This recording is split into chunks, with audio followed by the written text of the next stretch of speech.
ये एक चुना हुआ व्यवसाय है, ये एक चुना हुआ व्यवसाय है, ये एक मिला हुआ और चुना हुआ। क्या फर्क है? जितना राहुल गांधी जी में और मोदी जी में है, क्या फर्क है? एक को मिला है, एक चाय बेचते बेचते बेचते बेचते झाड़ू निकालते निकालते चुन के आया है। फर्क है कि नहीं है? अक्षय कुमार में और अभिषेक बच्चन में क्या फर्क है? एक को मिला है, एक ने चुना है। जिसको मिलता है उसको दर्द का एहसास नहीं होता रे, और जो चुनता है उसके प्राण पूरे लग जाते हैं रे। दुनिया में जितने लोगों को मिला है ना, वो उसको असीम लेवल तक सृजन नहीं कर पाए। अभिषेक बच्चन को मिला, लेकिन अमिताभ बच्चन ने चुना। अमिताभ बच्चन ने लिवरेज करके दुनिया को दिखा दिया। वो बेचारा, उसका अचीवमेंट है वो ऐश्वर्या से शादी कर लिया, ये उसका अचीवमेंट। ये भी कम नहीं है, ये भी कम नहीं है। मैडम अभी हमारे आए हुए हैं ना, मैडम एक मिस वर्ल्ड मैडम, मैडम ये कम है क्या? अभिषेक बच्चन ने मिस वर्ल्ड ऐश्वर्या राय से शादी कर ली। बोलो तो सही। ओम जी आप तो कुछ बोलो, ये अचीवमेंट है कि नहीं है? दुनिया में जिसको मिलता है, ध्यान से सुन लो, जो मिलता है उनमें से बिरले होते हैं जो उसको कई गुना करते हैं। लेकिन जो चुनता है, धीरू भाई अंबानी को मिला नहीं था, चुना था। धीरू भाई अंबानी को मिला नहीं था, चुना था। अनिल अंबानी को और मुकेश अंबानी को मिला था, लेकिन अनिल अंबानी पिक्चरों में घूम रहा था, उसको बॉलीवुड का शौक था। और मुकेश अंबानी ने जिंदगी को यह पता था मुझे मिला है, अगर मैंने अपने आप को निखारा नहीं, अगर मैंने अपने आप पे मेहनत नहीं की तो रिलायंस का नाम डूबेगा, मेरे बाप का नाम डूबेगा। उसने रात दिन प्राण लगा दिए, और जब जब दुनिया में वो जिस काम में आया वो सुनामी लाया रे। क्यों? बाप को पूरा मानता था। ये हीरोइन के चक्कर में लगा रहा अनिल भैया, और ये अपने प्राणों से अपने प्रोफेशन में लगा रहा। सारे कपूर खानदान को मिला था रे, मिला था। अमिताभ बच्चन को चुनना पड़ा था, बेचारा आकाशवाणी से रिजेक्ट, वहां से रिजेक्ट, वहां से रिजेक्ट। शशि कपूर, वो कपूर, वो कपूर, सारे खानदान कपूर, उनको मिला था। ध्यान रखना, जिनको मिलता है उनमें कुछ बिरले होते हैं जो उस विरासत को कई गुना कर देते हैं। इंदिरा गांधी ने अपना पूरा जीवन लगा के, सर्वस्व लगा के पूरी दुनिया में अपनी इज्जत कमाई। राहुल जी ने उसको विरासत को ठिकाने लगा दिया। लगाया कि नहीं लगाया? जिन्होंने अपना जीवन लगा दिया 70 साल इस देश के लिए, जो लोग बलिदान हो गए बेचारे, उसको एक आदमी ने बत्ती लगा दी पूरी। कभी क्या बोल देते, कभी क्या बोल देते, फिर कहते गलती हो गई यार। जिंदगी में जिसको मिलता है ना, उसको कभी कदर नहीं होती। इसलिए ध्यान रखना, अपने बच्चों को साम्राज्य छोड़ के जाने के चक्कर में मत रहना। बत्ती लगा देंगे, उनको जिंदगी में खड़ा करना। मेरे बच्चे मर्सिडीज से जा सकते हैं स्कूल, मैं कहता टैक्सी में लटक के जाओ, तुम्हारा बाप लटक के गया, मर्सिडीज में जाए। पापा पापा पापा, पता है मुझे, पता है साला बापू तू बहुत खतरनाक है। मर्सिडीज से जा सकते हैं, टैक्सी में लटका के भेजता हूं चेतन जी, टैक्सी में जाओ, तुम्हारा बाप पैदल गया है, जाओ टैक्सी में लटक के। और ये मर्सिडीज कैसे आती है? तुम्हें चुनना होगा, तुम्हें अपनी जिंदगी का चुनाव खुद को करना होगा।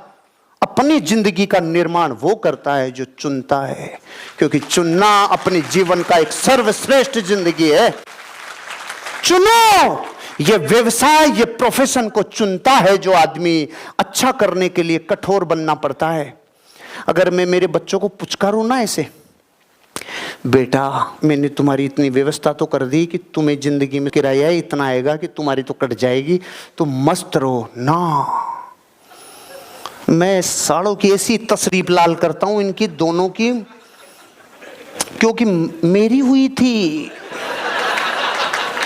पिताजी की हुई थी, दादाजी की हुई थी, परंपरा डैडी, परंपरा दादाजी गए थे, आप गए थे, मुझे भी लंदन जाना पड़ेगा। याद आया डायलॉग? कभी खुशी कभी गम। तो मेरे बापू की हुई थी, मेरी भी हुई थी, तो तुम्हारी भी होगी। क्यों? 5 वर्ष से पहले कभी बच्चे को मारना नहीं, ये विज्ञान है। 16 से बाद में कभी सोचना भी मत। लेकिन 6 से लेके 15 तक महान अवसर है, महान अवसर है। सारा ये प्रकृति अवसर इसलिए देती है, और किसी को आप मार भी तो नहीं सकते। ये आइटम मिले क्यों हैं? हाथ साफ कर लो। और मैं बात मजाक में कह जाता हूं, लेकिन काम की कहता हूं। एक दुनिया की बहुत बड़ी सर्वे कंपनी जिसने सर्वे किया था, उसने 55,000 वृद्धाश्रमों पे सर्वे किया था जाके दुनिया में। उनसे पूछा, क्या तुमने तुम्हारे बच्चों को तकलीफ दी थी क्या जो छोड़ गए? 98% माँ बाप ने बोला, काश हम उनकी तशरीफ लाल कर लेते, उनको प्यार ज्यादा दिया था। जिन बच्चों को प्यार ज्यादा मिलता है वो बच्चे एक दिन जवाई ले जाते हैं बेटी, बहू ले जाती है पूत, अपन रहते हैं ऊत के ऊत। कभी नहीं, कभी नहीं। कठोर बनना पड़ता है, कठोर फैसले लेने पड़ते हैं, कठोर। आप जिस प्रोफेशन में हो, कई बार कठोर फैसले लेने पड़ेंगे। मेरी जिंदगी में मेरे प्रोफेशन के टाइम की घटना पे और कोई सामाजिक जिम्मेदारी आती है तो मेरे प्रोफेशन को चुनता हूं। कोई शादी आ जाए, ब्याह आ जाए, थूकना फूकना, पेरावना, फू फाफी, कुछ भी आ जाए, पहले मेरा प्रोफेशन है। निर्णय कठोर लेने पड़ते हैं। मेरे आसपास के रिश्तेदार तरसते हैं, ये आ जाए। पहले नहीं तरसते थे बेटे, पहले से घूमता फिरता है। अब आओ बेटो, बुला के दिखाओ। अब मैं पैसे लेता हूं आने के, दो तुम। अभी मेरे ताऊ जी के दामाद शादी का कार्ड लाए थे, तो कार्ड लाए ना, तो मेरे देखो हर्ष जी आपको जरूर आना है। मैंने कहा 2.5 लाख रुपए लगेंगे। आप पेरावनी लाओगे कि हमसे लेके जाओगे? मैंने कहा गया जमाना, आई एम बापू। तुमने कम वाट लगाई हमारी, क्या क्या नहीं बोला तुमने। कठोर फैसले लेने पड़ते हैं, कठोर फैसले लेने होंगे, क्योंकि दावपेच से नहीं, बेचना सिद्धांतों का हिस्सा है। और हम ही अपने जीवन की सबसे बड़ी समस्या बन जाते हैं, हम ही अपने जीवन की सबसे बड़ी समस्या बन जाते हैं। बेचने के प्रोफेशन में अगर आपने अपनी जिंदगी में बेचने का चुनाव किया है तो फिर खुद की समस्या खुद मत बन जाना, खुद की समस्या खुद मत बन जाना। क्योंकि बेचना दुधारी तलवार है। दुधारी तलवार का मतलब है सावधानी से रखना, नहीं आते टाइम भी कट लगा के जाएगी और बाहर निकलते टाइम भी कट लगा के जाएगी। क्योंकि बेचना क्या मशीन है पैसा बनाने की, बेचना पैसे बनाने की मशीन है। और मशीन से थोड़ा सावधान रहना पड़ता है, हाथ नहीं आ जाए, अंगुली नहीं आ जाए। बेचना मशीन है पैसों की। आज से 11-12 साल पहले तक मेरी जिंदगी में मैं ये सोचता था, अरे यार कुछ तो हो जिंदगी में, कुछ तो लाइफ में हो, कुछ तो हो, कुछ तो हो।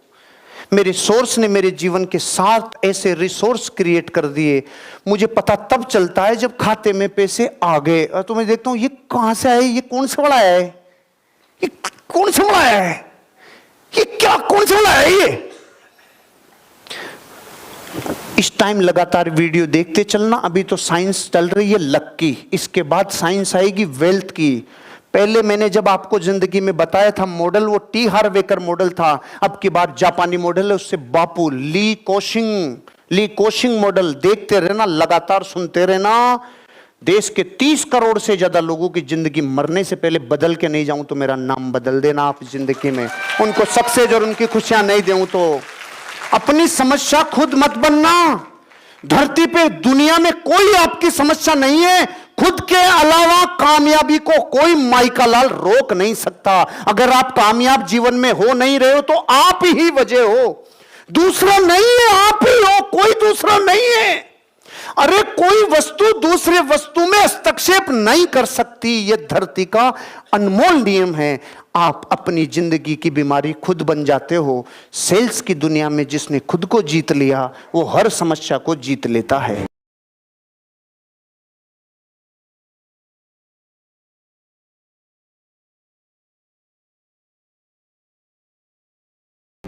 Anybody who has been successful, वो टीवी तो कभी नहीं देखता है।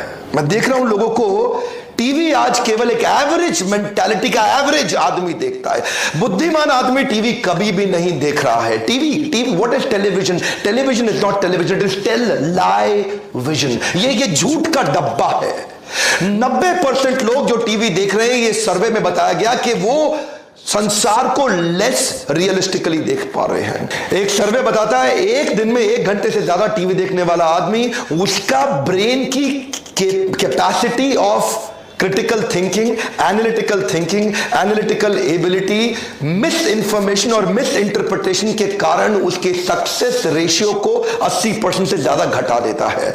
इतना मिस इन्फॉर्म और मिस इंटरप्रेटेड नॉलेज आज टीवी देख रहा है। आपको ब्रेन वॉशिंग। आज ग्लोबल एडवर्टाइजिंग बजट $1400 बिलियन का हो गया है। इसको बोलते हैं brain washing. Come on, $1400 billion, कोई आइडिया है कितना होता होगा?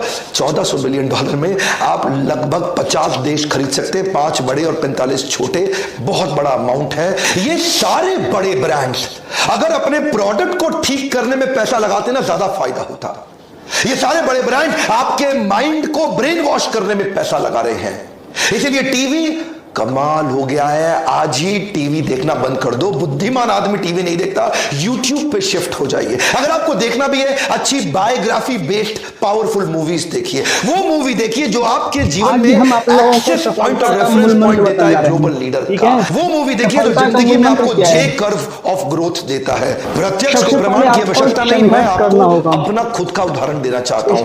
पिछले 8 साल से मैंने टीवी देखा नहीं। कॉर्पोरेट या बिजनेस कंग्लोमरेट, मुझे ये नहीं बोल सकता डॉक्टर बिंद्रा की नॉलेज में कोई कमी हो गई। इनफैक्ट शायद थोड़ा बहुत सफलता है वो टीवी ना देखने के कारण हो रहा है। आज मेरे को एडिक्शन हो चुका है किताबें पढ़ने का। कुछ मोबाइल एप्लीकेशन मैंने न्यूज चैनल की डाउनलोड करी है। क्विक न्यूज पट देख लिया, 5 मिनट में सारा न्यूज का आइडिया लग जाता है। उसके बाद वापस अपने बिजनेस मैनुअल्स, अपने फोकस एरिया में चले जाता हूं। इनफैक्ट मैं आपको अपने जीवन के बारे में बताऊं, कई लोग मुझसे पूछते हैं ना नीचे कमेंट बॉक्स में, डॉक्टर बिंद्रा अपने बारे में बताइए, आप क्या देखते पढ़ते हैं? मैं लोगों की बायोग्राफी पढ़ने में बड़ा इंटरेस्टेड रहता हूं। ग्रेट ग्लोबल लीडर्स या स्पोर्ट्स बेस्ड मूवी बायोग्राफी या business based movies and biographies, ये पढ़ने में इंटरेस्ट लेता हूं मैं, क्योंकि इससे आपको उनके थॉट प्रोसेस में एक्सेस मिल जाता है। उस थॉट प्रोसेस पे जो एक्सेस मिलता है ना, वहां से रेफरेंस पॉइंट मिल जाता है। कम ऑन, क्या मिलता है?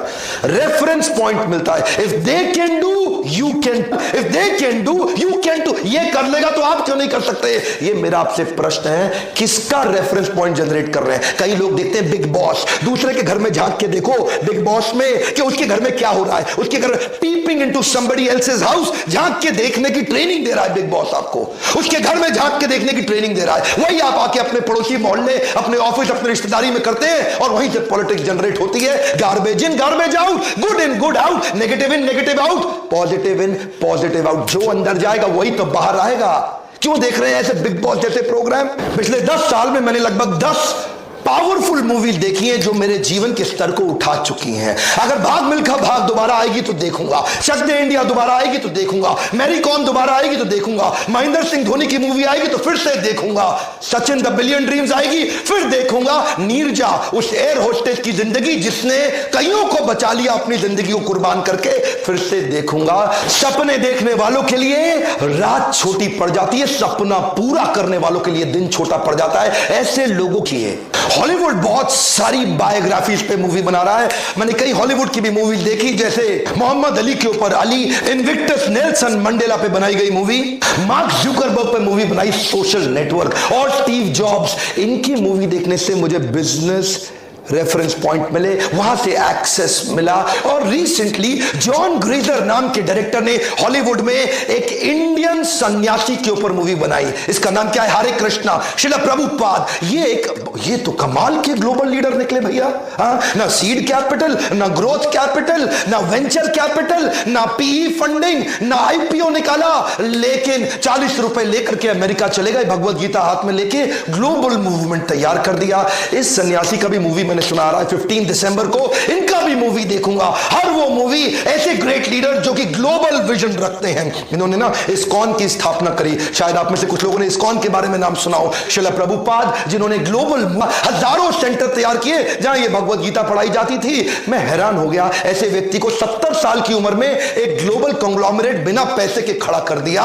ऐसा है, ये भी एक बायोग्राफी पे मूवी है। एक्चुअली ये हॉलीवुड में बनी थी, अब ये इंडिया आई है और रोहित शेट्टी ने इसको हिंदी में तैयार किया है, तो सारे पीवीआर में हो रहा है।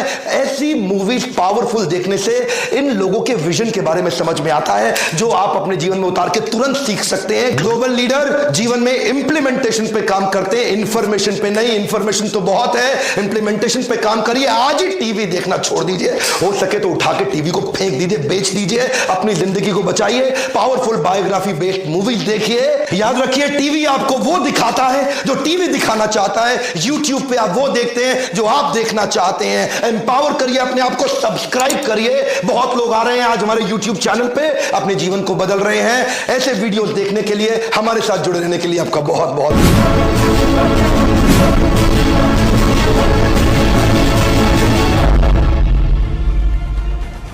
केवल जिद्दी आदमी ने इतिहास रचा है। इतिहास केवल वही आदमी रचता है जिसके मन में कोई जिद आ गई हो। कोई भी संस्था अगर सफल हुई है, कोई भी इंडिविजुअल अगर सफल हुआ है, कोई भी बड़ा परिवर्तन आया है, उसके लिए एक आदमी को अपने मन में जिद लानी पड़ती है। दशरथ मांझी भी बड़ी कठिनाई में थे, जिनके बारे में आप सब जानते हैं। दशरथ मांझी की पत्नी लेबर पेन के कारण वो पहाड़ जो 55 किलोमीटर का था उसको पार नहीं करा पाए, उसको अस्पताल नहीं लेके जा पाया। उस आदमी को जिद आ गई, 22 साल लग गए, 55 किलोमीटर का पहाड़ एक छेनी और हथौड़ा लेके तोड़ डाला।